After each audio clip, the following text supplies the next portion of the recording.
You take a bite of a glazed donut. It tastes incredible. But do you know what's happening inside your body right now? Within seconds, a biological chain reaction kicks off that changes your blood chemistry, your energy levels, and even how your body stores fat. What if I told you that the sugar in that donut is chemically identical to the sugar in an apple? It sounds impossible, right? But once it passes your lips, your body literally cannot tell the difference between the two molecules. So why have we been told for decades that one is a superfood and the other is a toxic poison? The answer lies in what happens immediately after you swallow. By the end of this video, you will understand exactly what sugar does to your system minute by minute, and how you can eat it without destroying your health. Let's start at the very beginning. The moment that sugar hits your tongue, you have enzymes in your saliva that immediately start breaking down carbohydrates while you are still chewing. But the real action happens once that food travels down into your small intestine. This is where the speed of sugar becomes the problem. You see, when people say sugar is bad,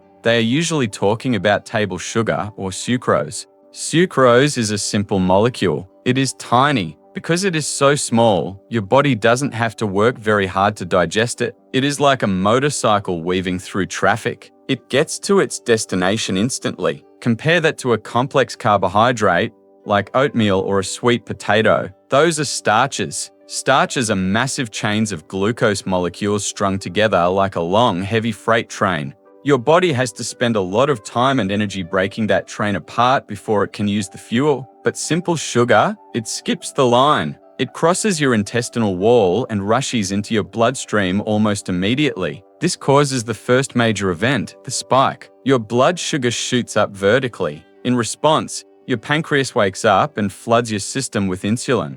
Insulin is a hormone that acts like a key. It unlocks the doors to your cells so they can absorb that sugar and use it for energy. Now, if you are running a marathon or fighting for your life, this is great. You want instant energy. But if you are sitting on the couch watching Netflix, this rapid spike creates a chaotic environment inside your body. Here is where it gets interesting.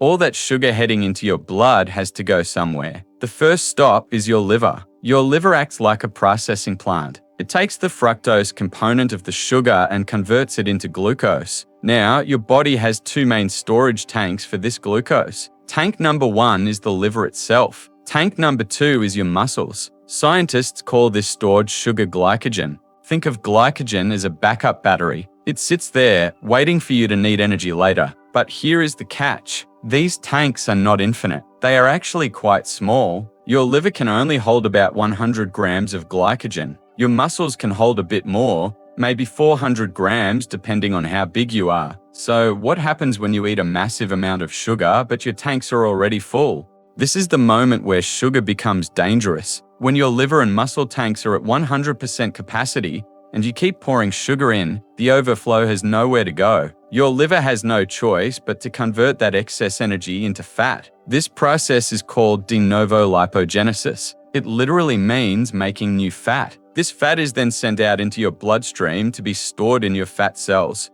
This is why you can eat a low-fat diet and still gain weight if you are eating tons of sugar. It is not the fat in the food. It is the overflow of sugar being converted into fat. But I want to tell you something that most health gurus ignore. Your body does not hate sugar. In fact, your body runs on sugar. Glucose is the primary fuel source for your brain and your muscles. The problem isn't the molecule itself. It is the dosage and the frequency. Imagine our ancestors. They ate fruit, which contains sugar, but that fruit came wrapped in fiber. Fiber slows down digestion. It turns that motorcycle into a bicycle. It stops the spike. Today, we strip the fiber away. We drink sodas and eat candy where the sugar hits us all at once. We are overwhelming a system that was designed for scarcity, not abundance. However, there is a secret weapon that changes everything. A way to open up those storage tanks so you can eat sugar without it immediately turning to fat. That weapon is your muscles. Remember how I said your muscles are a storage tank? Well, when you are sedentary, that tank is closed. But when you exercise, especially if you lift weights or do high-intensity cardio,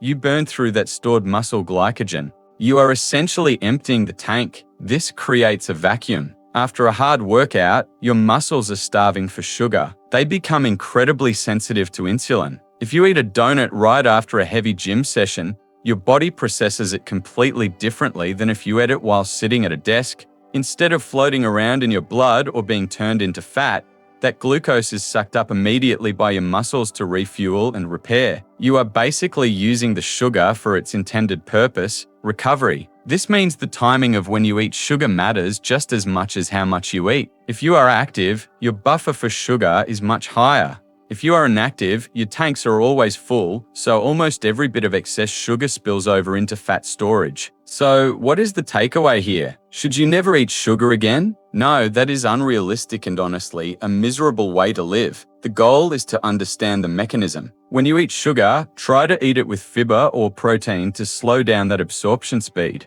Avoid drinking your sugar in liquid form, because that is the fastest way to cause an overflow. And most importantly, use your muscles. The more muscle you build and the more you move, the more space you have to safely store that energy. Sugar is not a poison. It is a high-octane fuel. If you put race car fuel in a parked car, it's going to overflow and cause a fire. But if you put it in a car that is moving fast, it powers the engine. Treat your body like the engine it is. If this breakdown helped you understand your own biology better, make sure to like the video and subscribe. We break down complex health topics every single week so you can take control of your body. Thanks for watching, and I will see you in the next one.